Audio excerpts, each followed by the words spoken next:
வார்த்தை கவிதையும் கிடையாது. அட காதலிக்கும் ஆட்கள் போல கவிஞர்கள் கிடையாது.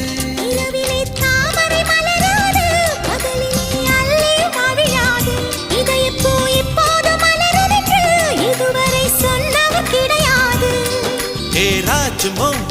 ரம்பா ரம்பா உன்னி எடக்கெட தங்கம் தர துடிக்கும் நெஞ்சம். கைகள் தொடாமல் கண்களால் நெஞ்சை பந்தாடினாய். ரத்தம் வராமல் பார்வையால் என்னை துண்டாடினாய். மலரே ஒரு வார்த்தை பேசு இப்படிக்கு பூங்காற்று.